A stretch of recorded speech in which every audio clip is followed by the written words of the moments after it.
What does t-shirt design and the 3-act structure have in common? We're about to find out. A director that just finished production on a movie starring Idris Elba has a really good metaphor about how you might think about these two things. Maybe you're one to demonize structure, or maybe you're a structure evangelist. Either way, here's a fun little metaphor to conceptualize structure. So I've been writing a series on narrative structure and the 3-act structure for about a month now, but I know some people really don't like the 3-act structure as a concept. They feel like it restricts their art and makes everything that they write feel formulaic. And each to their own. I've always been a fan of the 3-act structure, but I've struggled to find a way to communicate why it's worth using. And just at the right time, as I was writing this series, Film Riot released a video talking about screenwriting, and in it, Ricky Staub, the director of Concrete Cowboy, starring Idris Elba, talks about his writing process. Here is a clip of what he had to say about structure. I think the biggest problem for a lot of writers is that they have these big, beautiful, grand ideas, but it's so hard to take them from your brain and actually put them onto the page. And so there are some really practical resources out there. I'm sure you've heard of structure and outline and all these things, but how do I take a complex idea and make it simple for a film? There's a great analogy that I think someone told to me once. I don't think I made it up, but they're saying what makes films great is not their structure. Just like what makes a t-shirt great is not its structure. Every t-shirt has a hole for the head, 2 holes for the arms, and a hole to get your body in. But changing that structure, putting 2 holes for 2 heads that don't exist, does not make the t-shirt better. What makes the t-shirt great are those little intricacies that are delicate and specific to your voice, not the structure of the actual shirt. And so what I like to do is take the structure of the film off the plate. And now this might seem to a lot of you, even as I say, and I remember finding the book, is like, oh, it's gonna make my story so generic.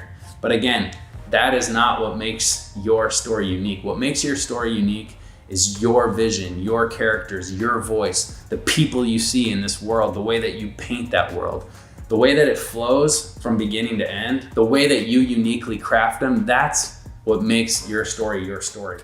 I really like this way of conceptualizing structure.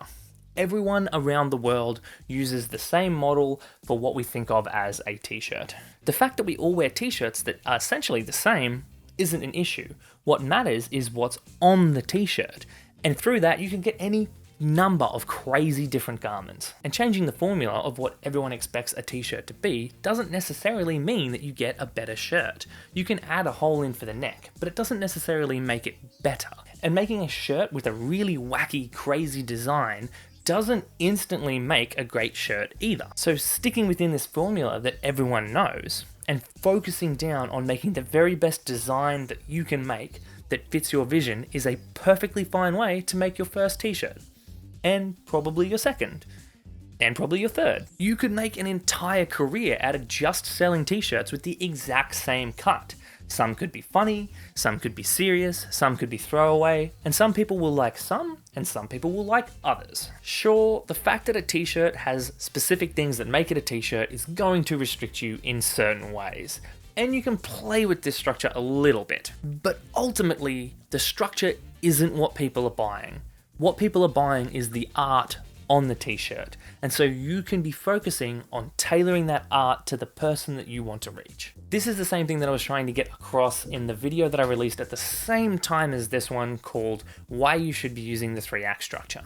In that video, I talk about how the 3-act structure is like Photoshop, in the sense that it's a tool that lets you create art, but isn't the art itself. Sure, you are somewhat restricted by the way that Photoshop does things, but people aren't chasing down and enjoying your art because it was made in Photoshop. People are chasing down and enjoying your art because you made good art. Photoshop was just a means to get there. You can check that video out here. I guess what I'm trying to say across both of these videos is the 3-act structure is a great tool to help you write an amazing story. Some people don't like it, but just don't be closed-minded about its role and impact on the art making process. Right, I am going to teach you this structure, and we will start by looking at what a prologue is and breaking down Act 1. You can find that on the other side of this card. Thanks for watching, and I'll see you over there.